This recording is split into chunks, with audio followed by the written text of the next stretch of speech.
Olá, eu sou Daniela Campos Libório, advogada, fiz graduação no Mackenzie, na Universidade Presbiteriana Mackenzie, em São Paulo, me formei em 1988, o que já é um fato curioso, porque assim que foi promulgado o novo Estado brasileiro, em 5 de outubro de 88, em seguida me formo em Direito, e no meu curso não houve a apresentação do que estava sendo debatido na Constituinte, o que significa que em 89 eu estava lá com o meu diploma, sem ter a menor noção do que era o direito. Se seguiu a isso o fato de eu ter assistido uma palestra do professor Adilson Dalari e fui até o escritório dele, conversar com ele, me colocar, e ele me convidou, então, para fazer Direito Urbanístico na PUC. Então, fiz mestrado e doutorado em Direito Urbanístico na PUC, depois fui fazer especialização em Políticas Ambientais na Universidade Castilla-La Mancha, na Espanha, e também um pós-doutorado em Gestão de Águas para Consumo Humano na Universidade de Sevilha.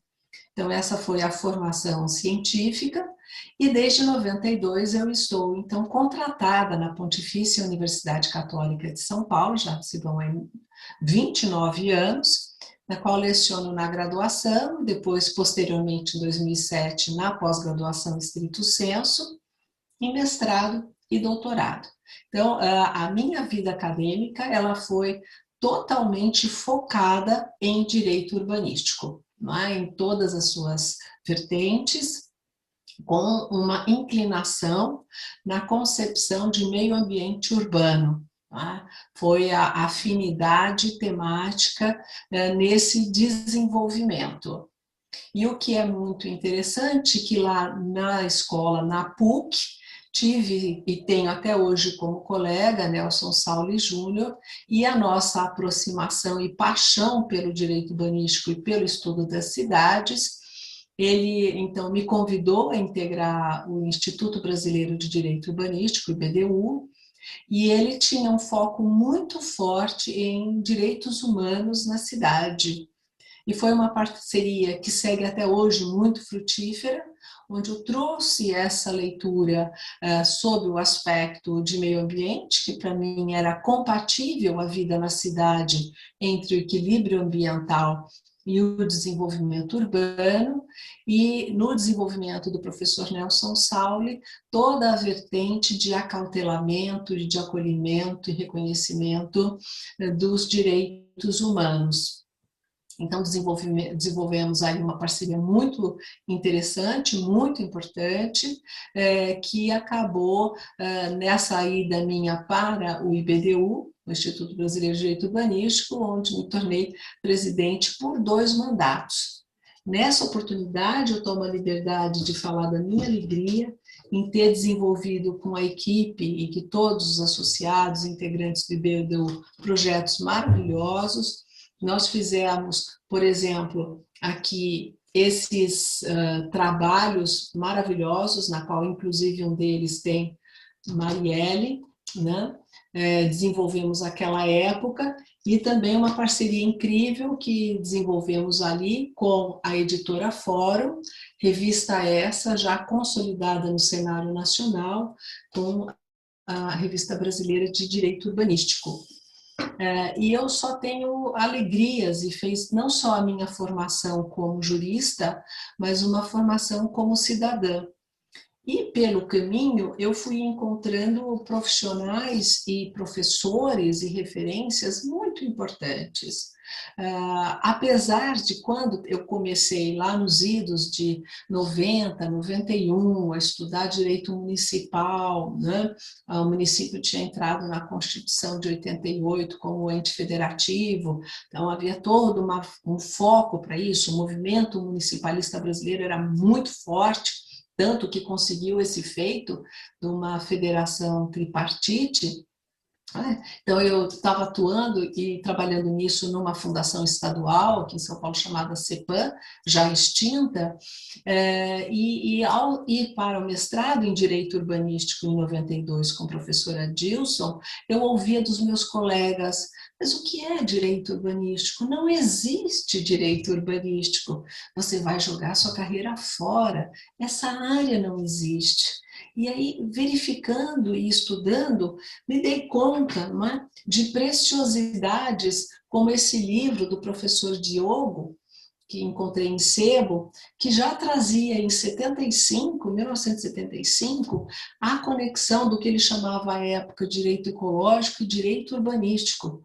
Um livro que eu sinto atual até hoje, não é? Por despertar e conectar esses dois elementos que, para mim, traz aí a ideia do meio ambiente urbano. Também encontramos começo da década de 80, do professor Eros Grau, que também foi ministro do STF sobre direito urbano, ou elementos de direito urbanístico, também no início da década de 90, e não podemos deixar de fazer referência ao professor José Afonso da Silva, não é? E que fez aniversário essa semana, com 96 anos, e que ajuda a consolidar e a decifrar o cenário do direito urbanístico. O professor Adilson Ballari produziu a sua tese também no final da década de 70, desapropriação para fins urbanísticos. Professora Lúcia Vale Figueiredo, também não posso deixar de fazer referências.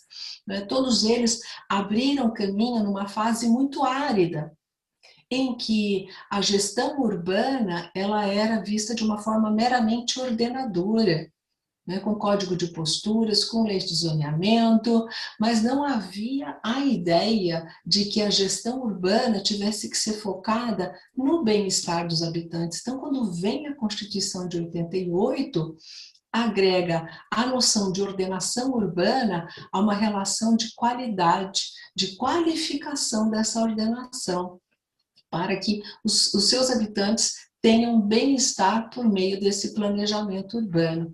Então, veja que esse cenário é um cenário ainda muito acanhado, muito tímido no Brasil, nessa época, no começo da década de 90, mas já muito precursor, porque se prevê ali o estabelecimento de normas gerais. Não sei se vocês sabem, mas o Estatuto da Cidade ele começa, né, como projeto de lei em 1989, logo em seguida da promulgação da Constituição Federal, e demora 12 anos para ser aprovado. Quando eu começo o meu mestrado, com o professor Adilson, eu estava trabalhando sobre a questão do planejamento urbanístico, e eu pensava, não, então vou esperar a aprovação dessa norma geral para finalizar o meu mestrado. E não foi possível, porque o projeto no Congresso Nacional não ia, porque instrumentalizar a função social da propriedade num país em que propriedade privada é quase como um dogma, é um bem intocado, né? Nós temos uma reminiscência histórica sobre a propriedade privada, que é algo complexo e muito difícil. Então, imagina relativizar a propriedade por meio da função social numa forma muito sintética de abordar. Então, o projeto levou a década inteira. Eu só sei que eu terminei meu mestrado, não estava sendo aprovado. Eu comecei o meu doutorado em 97, terminei o meu doutorado e não tinha sido aprovado. Só quando eu fui fazer a defesa da minha tese é que o Estatuto da Cidade, Lei 10.257, a tal da norma geral, que ficou mais de uma década para ser aprovada. E o país inteiro que trabalhava com planejamento urbano, gestões municipais e tudo mais, ficaram esperando essa norma geral para fazer a aplicação dos seus instrumentos. Eu sei que imediatamente na aprovação é como se abrisse aí uma porteira do bem e essa gestão, né, planificadora urbanística desse efetivamente início. Então, é muito curioso que 20 anos tendo passado, então estamos aqui em 2021, não há prefeito nesse país que não saiba hoje em dia sobre plano diretor, mesmo os municípios em que não estão obrigados a elaborar um plano diretor, que são aqueles abaixo de 20 mil habitantes, que não são instâncias turísticas, que estão também aí fora de áreas metropolitanas, por exemplo. Então, mesmo eles sabem, é um assunto hoje, né, estratégico de qualquer administração municipal. Há 20 anos atrás, né, os prefeitos e os gestores municipais, eles simplesmente não tinham instrumentos, né, e muito menos dinâmica, não internalizavam como um elemento de gestão o planejamento, era sempre algo, né, que vinha de uma sapiência, de algo iluminado, né, que parecia, vou fazer esta obra, vou fazer aquilo, vamos asfaltar assim, mas desapegado de uma dinâmica qualquer de equilíbrio, amarrado por princípios muito importantes e tudo mais. Então, eu entendo que esses 20 anos de estatuto trouxe já elementos fundamentais, né, no ideário do planejamento do gestor público, principalmente do local. Hoje não há gestor público que não fale em planejamento, e até pouco tempo atrás não havia isso. Então, cumpre esse papel, e aí eu na academia, estudando e aprofundando, paralelamente a isso, também procurei me dedicar à advocacia focada em direito urbanístico. Então, tanto pelo viés acadêmico, quanto pelo viés profissional, e depois, inicialmente na OAB, e depois pelo IBDU na visão institucional, também focada no direito urbanístico. E como eu comentei no começo da minha fala, essa união com o professor Nelson Saulin, que unimos a relação de equilíbrio ambiental dentro do cenário urbano, porque se também vamos preservar os direitos humanos, e principalmente dos vulneráveis, eles precisam estar no meio ambiente saudável, não é um sobre o outro. Criou-se essa dicotomia na década de 90, que houve um movimento ambientalista muito aguerrido, não é? Na década de 90, de proteção ao meio ambiente, e com isso houve essa falsa dicotomia, que se preserva o meio ambiente urbano, então o direito à moradia não poderia prevalecer. Isso é uma falsa dicotomia que alguns aqui ou acolá até hoje ainda insistem em ficar.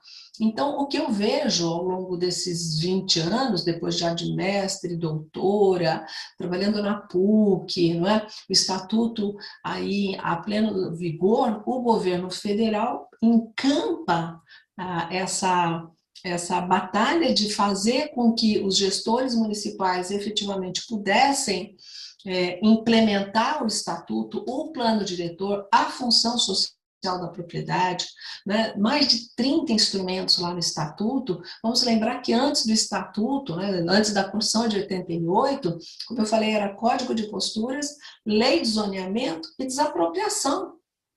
E vem o Estatuto com mais de 30 instrumentos, dizendo, olha, existe um repertório imenso, e não é taxativo, municípios, você tem que avançar nisso, né? Então, isso causa um grande impacto. Com isso, o governo federal fez uma listagem de consultores, na qual participei, né? Eles divulgaram listas de consultores em plano diretor, não só eu, muitos colegas, pelo Brasil inteiro, para que os municípios pudessem se socorrer dessas listas de consultores, para que nós pudéssemos auxiliá-los na elaboração de plano diretor. Então, a década de 2000, ela foi pródiga nessa movimentação a realidade ao plano diretor, com mais facilidade ou não, com incentivos, às vezes com gestões locais ainda muito tacanhas, né? Os prefeitos sem entender que teriam que distribuir seu poder na gestão democrática, outros não, já realmente se envolvendo com uma maturidade cívica maior. Então, foi uma década de plenos vigores e plenos pulmões para colocar o estatuto da cidade ali, né, na lida, na experimentação. Né? A lei urbanística ela precisa ser experimentada para ser ajustada. Diferente de outros ramos do direito, o direito urbanístico, ele não pode dar as costas para a realidade, porque senão sua lei não tem eficácia, não tem valor. Então, para mim é muito claro, com todos esses anos, com 30 anos de atuação profissional na área, que se tanto a norma quanto um plano não for executado fazendo essa aproximação muito real, concreta, verdadeira, sobre a realidade dos fatos, sobre a história e a memória dos lugares, né, a realidade solapa essa norma. Por isso que tantas normas urbanísticas não conseguem ir à frente. Não só urbanísticas, mas urbanísticas no nosso caso, que precisa ser feito esse aperfeiçoamento. Então, no desenvolvimento dessa fase toda, o que nós tivemos? Um volume, um arcabouço, um repertório de instrumentos criados por lei, tanto no Congresso Nacional, quanto nas instâncias regionais e locais. Então, um avanço incomensurável, né, do nosso marco normativo, jurídico, em direito urbanístico. Por outro lado, aí um pouco mais com dificuldades, dependendo do local e da região, a atuação do Poder Executivo, né? Percebemos ao longo dos anos que virou um espaço terrível de negociações, com um avanço de corrupção urbanística. Por outro lado, um lado importante, muito positivo, foi o desenvolvimento de cidadania ativa, porque não há segmento social e jurídico maior que envolvam as pessoas que não o tema urbanístico, não é? A dinâmica urbana. Então, associações de bairro, o avanço da maturidade da sociedade civil organizada. Associação de bairro é isso, é sociedade civil organizada. Os movimentos também de moradia em vários espectros. Então, esse cenário de maturidade cívica, ele deve ser visto, não é? Para mim, eu vejo de uma forma muito importante, muito positiva. São forças que se chocam do modus operandi anterior, seja de relações muito hierarquizadas, às vezes até autocráticas, não é? Para um modelo de gestão democrática, e nessa abertura, o lado obscuro disso foi um avanço de corrupção urbanística. Então, aí os órgãos de controle a se debater em como fazer isso, não é? O que eu acho é o papel do judiciário nessa história. Por que o papel do judiciário? Porque os bancos escolares não ofertaram essa capacitação para a magistratura. Então, nós temos ainda, principalmente em segunda instância, nos tribunais de justiça, assim, quase que a totalidade, com tranquilidade eu digo, a maioria dos desembargadores não entende, não conhece direito urbanístico.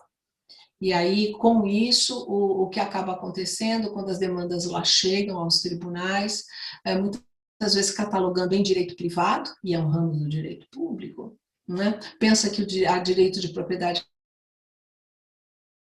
titulação da propriedade, enquanto no final das contas nós temos ali uma legitimação, né, às vezes passiva, coletiva, facultativa, que são as caracterizações de ocupações de moradia social.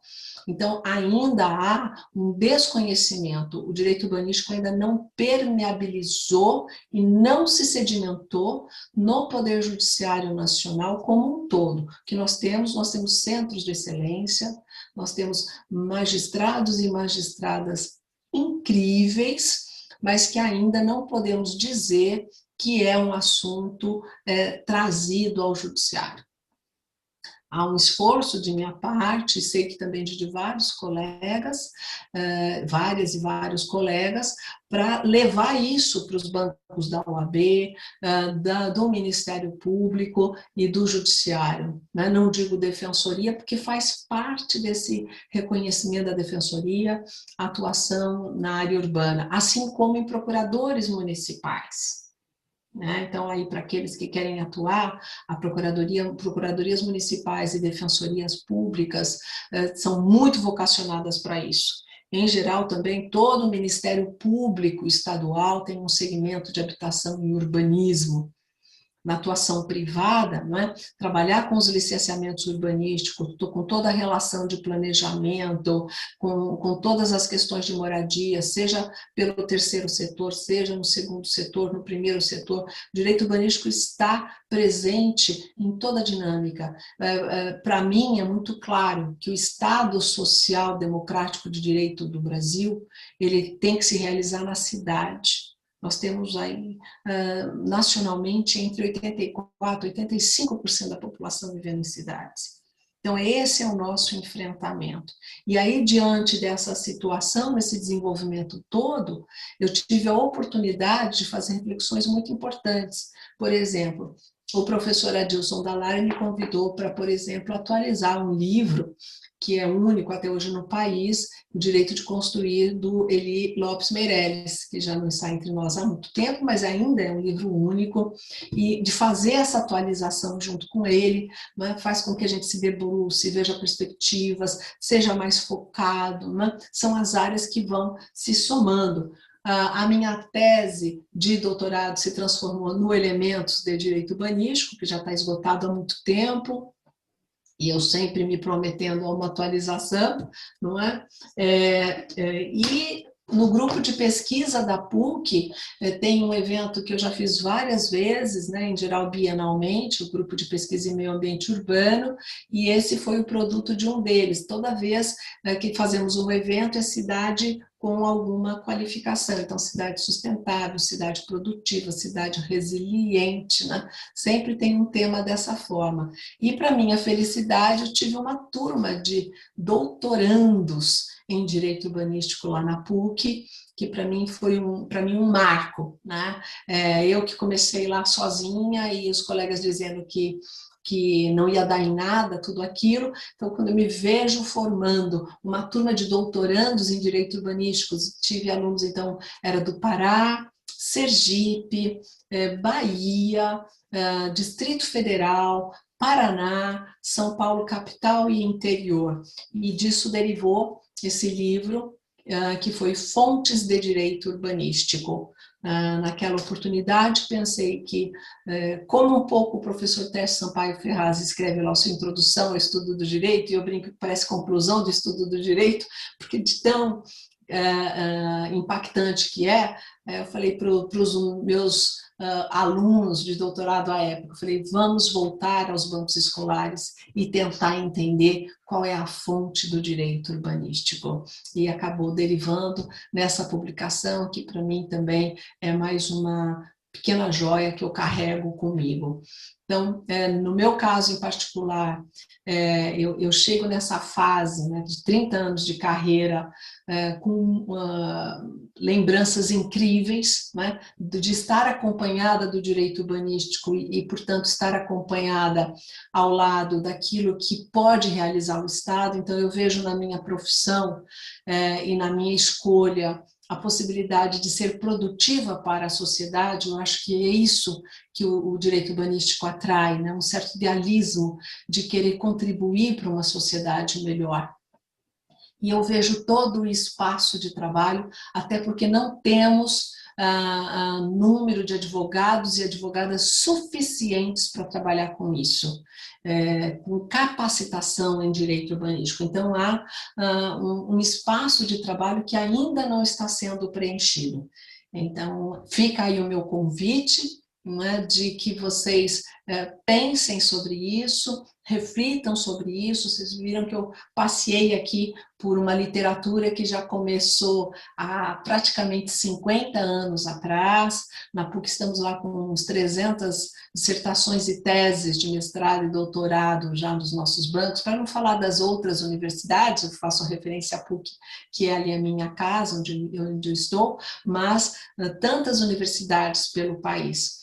Infelizmente, nesses últimos anos, sinto uma retração, né, não só do ensino do direito urbanístico, mas da efetivação do direito urbanístico, né? E há uma vigília necessária e constante. Então, para todos aqueles que não só militam na área, atuam, lecionam, escrevem na área, Nós temos que nos sentir permanentemente em alerta para que não haja a cooptação do direito urbanístico por outras interpretações, por outras áreas que não lhe são próprias, e isso é absolutamente necessário, até que a gente possa subir de volta, né? Porque acho que a vida e a sociedade são ciclos, né? Então nós estamos fizemos uma descida, mas sim, eu rogo e sei que essa subida já não tarda a acontecer, né, num círculo virtuoso, e aí para isso nós precisamos de muita gente pelo país inteiro, estudando, atuando, entendendo e se comprometendo com o direito urbanístico. Então, é mais ou menos essa a visão que eu tenho do direito urbanístico, da atuação e da minha felicidade de ter feito essa escolha e que fez o alinhamento e que construiu a minha carreira.